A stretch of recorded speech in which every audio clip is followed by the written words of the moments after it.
Hello, I'm reading from my work of fiction called A Series of Miseries, a novella. And I'm on chapter 7, and I want to start today. Kathy O'Brien absolutely refused to speak to Red. He was flummoxed over this turn of events. Having known her for literally decades, even though her husband and he were on opposite sides of the law much of the time in the old days, he expected her to at least give him the time so she could tell him again what a louse he was for making her husband want to kill himself. So Red decided to drive out to her house because for some reason he felt like she wasn't alone when he called and he was curious. Parking the rental car in a wooded area just off the road from where he could see the O'Brien home, but was not easily seen from the O'Brien home, he used his binoculars to see if there were any cars other than O'Brien's visible. There was nothing. Maybe he was wrong, he thought. He was just getting old and stale now that he was retired. It struck him to walk through the woods until he could see behind the house. He wanted to make sure.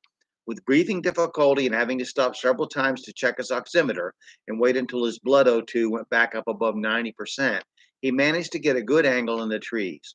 Red's suspicions were verified. Zumi's car was parked in the lawn behind the house. There it was. Zumi was visiting Kathy. Why didn't he just do that instead of dragging Red into the mix? The question that was rattling around in Red's mind now was why was Zumi there at that time? It was something he was determined to know, although he had no legitimate legal reason for going any further into this mess. With difficulty, Red made it to his car and then drove back home. He was now going to make a call to Philadelphia to ask some questions and maybe raise some more. His acquaintance on the Philly PD was at one time someone he considered a friend. Troy Shields had been a good family friend more than 3 decades ago and even attended one of Red's daughter's dance recitals. It wasn't too long after that it became clear to Red that Shields was accepting bribes from the Philly mob. It was in their back pocket, as a matter of fact. But in spite of the fact that this put a big hindrance on their friendship, as Red could not take the chance of associating with someone who was on the mob's payroll, they still exchanged information over the years and maintained a cordial, if not actively friendly, relationship. Red called Shields but had to leave 2 messages before Shields returned his call. Hey, Red, sorry about not getting back to you, but things are pretty hectic over here. That big fentanyl haul you guys took in has made some waves, Shields said excitedly. Red thought, I bet it has. Well, Troy, the thing I wanted to talk to you about is, and I don't want you to take this the wrong way, but what do your acquaintances on the other side of the law say about it?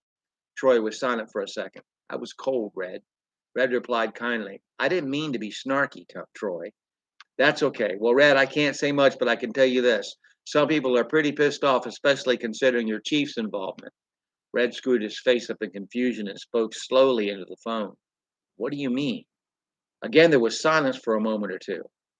I can't say more now, Red. Just watch your back. Then Shields disconnected the call suddenly. Red thought for a moment. This was getting curiouser and curiouser, as he heard someone say on a British TV program once. Red's mind wandered over the past and remembered Shields being present at the dance recital when Red's daughter was quite young. He remembered they played a song called Box Dancer, and she had a routine put together for her ballet school's fall show. She danced beautifully, and he remembered how Shields marveled at her talent and hard work. Red smiled. That was all he had left of her, memories and a few items that had belonged to her. Thank you, and we'll pick up again with chapter 8 next time.